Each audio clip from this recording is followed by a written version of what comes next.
అసలు ఉచిత బస్సు ప్రయాణం ఎప్పుడు మొదలుపెట్టారు? సో, మన రాష్ట్రంలోనే కాకుండా వేరే రాష్ట్రాల్లో కూడా ఈ అమల్లో ఉన్నాయి కాబట్టి, ఈటి వల్ల ప్రజలకేమైనా నష్టం కలుగుతుందా? సో, దీనివల్ల వచ్చే సమస్యలేంటి?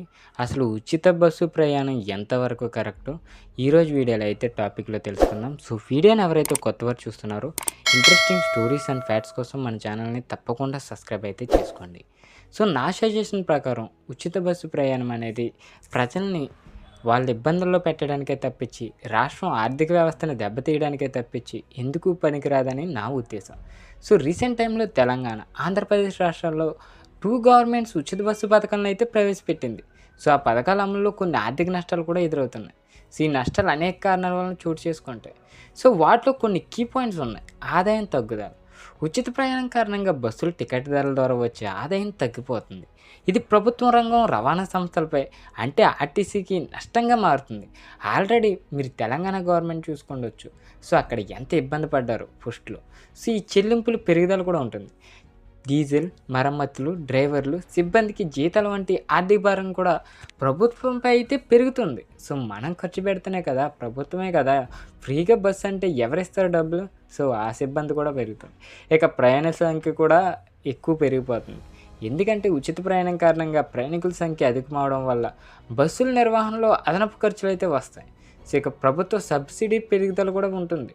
ఇక ప్రభుత్వాలు ఆర్టీసీలకి నష్టాలను పూడ్చడానికి సబ్సిడీలను అయితే అందిస్తాయి. ఇది ప్రభుత్వాలు మొత్తం ఖజానాపై అయితే భారం పెడుతుంది.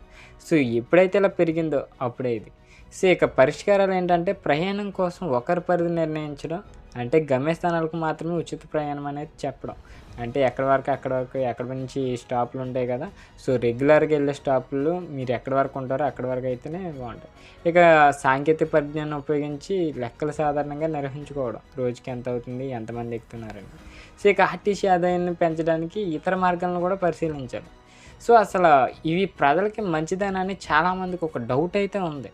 సో, ఉచిత బస్సు పథకాలు ప్రజలకి మేలు చేస్తాయి, కానీ వాటి ప్రభావం పద్ధతి అయితే అమలు, ఆర్థిక నిర్వహణపై అయితే ఆధారపడి ఉంటుంది.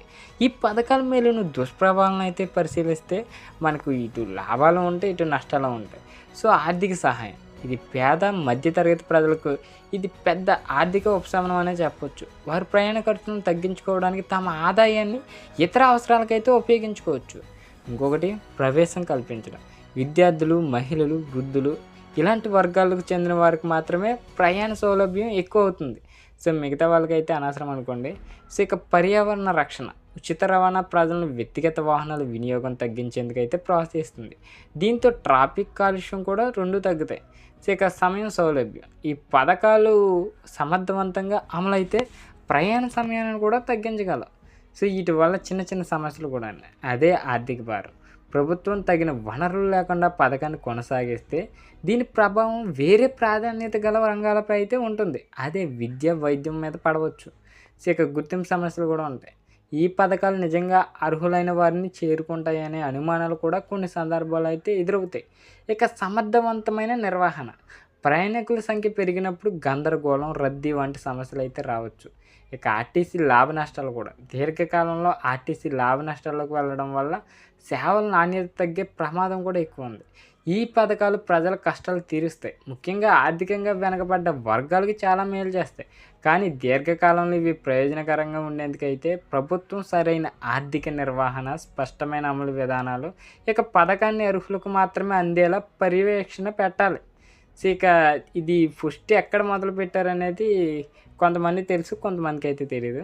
ఉచిత బస్సు ప్రయాణ పథకాలు భారతదేశంలో వివిధ రాష్ట్రాల్లో అయితే అమలవుతున్నాయి. అయితే ఈ పథకం మొదటిగా తమిళనాడులో అయితే ప్రారంభమైంది. ఇక తమిళనాడు 2021లో ద్రావిడ మన్నేట్ర కళ అంటే డిఎంకే ప్రభుత్వం అధికారంలోకి వచ్చిన తర్వాత మహిళల కోసం ఉచిత బస్సు ప్రయాణ పథకాన్ని అయితే ప్రవేశపెట్టింది. సో, ఈ పథకం మహిళల ఆర్థిక స్వాతంత్రాన్ని పెంచడానికి, వారి జీవనోపాధిని మెరుగుపరచడానికి ఒక ముఖ్యమైన అడుగనే చెప్పొచ్చు. ఇది సాధారణ ప్రజల నుండి మంచి స్వాగతం అనే చెప్పొచ్చు. ఆర్థికంగా వెనకబడిన వర్గాలపై అయితే ప్రభావం చూపింది. ఇక ఇతర రాష్ట్రాల్లో కూడా స్టార్ట్ అయినాయి. ఎప్పుడంటే తమిళనాడులో ఈ పథకం విజయవంతంగా అమలవడంతో ఇతర రాష్ట్రాల్లో కూడా దాన్ని అనుసరించి కర్ణాటక 2023లో శక్తి పథకం ద్వారా అయితే మహిళలకు ఉచిత బస్సు ప్రయాణాన్ని అయితే ప్రారంభించారు. ఇక ఢిల్లీలో కూడా స్టార్ట్ అయింది. ఇది ఎప్పుడంటే 2019లోనే అరవింద్ కేజ్రీవాల్ ప్రభుత్వం మహిళలకు ఢిల్లీ ట్రాన్స్పోర్ట్ బస్సులు ఉచిత ప్రయాణాన్ని అయితే అమలు చేసింది. ఇక పశ్చిమ బెంగాల్లో కూడా స్టార్ట్ చేశారు. ఇది కూడా ప్రత్యేక వర్గాలకు బస్సు రాయితీలు అయితే ఉన్నాయి అక్కడైతే. ఈ విధానాన్ని ప్రతి రాష్ట్రం తమ ప్రజల అవసరాలకు అనుగుణంగా రూపొందిస్తుంది. తమిళనాడు ఈ రంగంలో అయితే పననీకుడిగా అయితే నిలిచిందనే చెప్పొచ్చు. బాగా వాడుకుంటున్నారనే చెప్పొచ్చు తమిళనాడు రాష్ట్రంలో అయితే లేడీస్.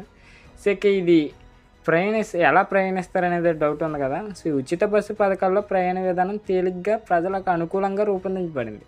పథకాన్ని అమలు చేసే రాష్ట్రం వాటి విధానాలను బట్టి ప్రయాణ పద్ధతి కొంచెం మారుతుండొచ్చు. అందుకే కొన్ని పాయింట్స్ అయితే ఉన్నాయి. అది తమిళనాడులో అయితే మహిళలు ప్రభుత్వ బస్సుల్లో సాధారణంగా రూట్ బస్సులు ఉంటాయి కదా, టికెట్ తీసుకోకుండానే ప్రయాణం చేయవచ్చు. ఇక ప్రయాణ సమయంలో వారి గుర్తింపు కార్డు అంటే ఐడి కార్డు, ముఖ్యంగా ఆధార్ కార్డు, ప్రభుత్వం నిర్దేశించిన ఏ ఆధార్ కార్డు ఎటువంటి గవర్నమెంట్ కార్డ్స్ అయినా మనం చేపించి ప్రయాణం చేయొచ్చు. ప్రత్యేక టికెట్ లేదా పాస్ అవసరం దీనికి ఉండదు. కానీ వాహన సిబ్బంది వారు ప్రయాణం మొత్తం నమోదు చేస్తారు వాళ్ళు ఎక్కడికి వెళ్తున్నారు. ఇదే కర్ణాటకలో అయితే శక్తి పథకం అని అయితే పెట్టారు. మహిళలు ఉచిత ప్రయాణం కోసం 0 టికెట్ అయితే అందించబడింది వాళ్ళకి. సో ప్రయాణ సమయంలో ప్రయాణికులు శక్తి స్మార్ట్ కార్డు అయితే చూపిస్తారు. దీన్ని ప్రభుత్వ ఆదేశాల ప్రకారం అయితే పొందవచ్చు. ఇది కేవలం సాధారణ అంటే నాన్ ఏసీ బస్సులకు మాత్రమే వర్తిస్తుంది. ఏ బస్సు పెడితే ఆ బస్సుకి అయితే వీళ్ళు ఎక్కేసి వెళ్ళడానికి అయితే కుదరదు. అదే ఢిల్లీలో అయితే మహిళలు ప్రభుత్వ బస్సుల్లో స్పెషల్ పింక్ టికెట్ ద్వారా అయితే ఉచిత ప్రయాణం అయితే చేస్తారు. వీటి పింక్ టికెట్ అని అయితే ఉంటుంది. వాళ్ళైతే అక్కడ అలా ప్రయాణం చేస్తారు. ఇక టికెట్ సిబ్బంది టికెట్ని అందించి ప్రభుత్వం ఆ టికెట్ విలువను ఆర్టీసీలకి అయితే భర్తీ చేస్తుంది. ఇక ప్రయాణ అనుభవం కూడా ఉండదు. ఈ పథకాలు ప్రజలకు సులభతరం అయితే చేస్తుంది. ఈ ప్రజలందరూ వెళ్తారు కదా, అదే చాలామంది మహిళలు ఈ పథకం ద్వారా అయితే తమ ప్రయాణ ఖర్చులు తగ్గించుకొని ఉద్యోగాలకు, ఇక స్కూల్కి వెళ్ళే వాళ్ళకి స్కూల్, కాలేజీకి అంత ప్రయాణిస్తున్నట్లయితే వెల్లడించారు. రద్దీ కారణంగా కొన్నిసార్లు చిన్న సమస్యలు అయితే ఎదురవుతాయి. పథకంపై సమర్థవంతమైన అమలు కొనసాగుద్ది. సో ప్రజలు సాధారణంగా నిర్దేశించిన ప్రదేశాల్లో బస్సులను ఉపయోగించి గుర్తింపు పాస్ ఉంటుంది కదా, ఐడెంటిటీ, సో దాని ఆధారంగా అయితే జర్నీ చేయొచ్చు. సో వీటి వల్ల గొడవలు జరుగుతాయి. నిజంగా ఇది మీకు ఒక ఫ్యాక్ట్. రీసెంట్ టైంలో తెలంగాణలో జరిగినప్పుడు చాలా గొడవలు జరిగినాయి. సో సీటు కోసం, ముఖ్యంగా సీటు కోసం వాళ్ళు అయితే ఎక్కొట్టుకుంటారు. నిజంగా ఈ ఫ్రీ బస్సులు కొన్ని గొడవలు, సమస్యలు కూడా ఎదురవడం సహజమే. ముఖ్యంగా పెద్ద స్థాయిలో అమలు చేయబడే పథకాల్లో కొన్ని ప్రధానమైన సమస్యలు ఉంటాయి. అవి ఎందుకు వస్తాయో చూద్దాం. సో ఇప్పుడు రద్దీ పెరగడం, ఎక్కువ రద్దీ ఉండటం వల్ల ఉచిత బస్సు ప్రయాణం ప్రవేశపెట్టిన తర్వాత ప్రయాణికుల సంఖ్య అయితే గణనీయంగా పెరిగిపోతుంది. ఎందుకు పెరిగిద్ది? ఫ్రీ బస్ కదా, ఫ్రీ అంటే ఎవరు వదలరు కదా, ఇంకా ఫ్రీ బస్సులకే పరిగెడతా ఉంటారు ఆధార్ కార్డు పెట్టుకుని. సో ఈ రద్దీ వల్ల ఉపయోగించడానికి సరిపడా బస్సులు ఉండవు. మెయిన్ ఈ బస్సులు లేక మన వాళ్ళు కొట్టుకు చేస్తూ ఉంటారు. వచ్చిన ఒకే బస్సుకి అయితే అంతమంది దూరేస్తూ ఉంటారు. సో ఇక మగవాళ్ళు వెళ్ళడానికి ఉండదు, ఓన్లీ లేడీస్ వెళ్ళడానికి. సో ఈ బస్సులు లేకపోవడం వల్ల అయితే గందరగోళానికి అయితే దారితీస్తుంది.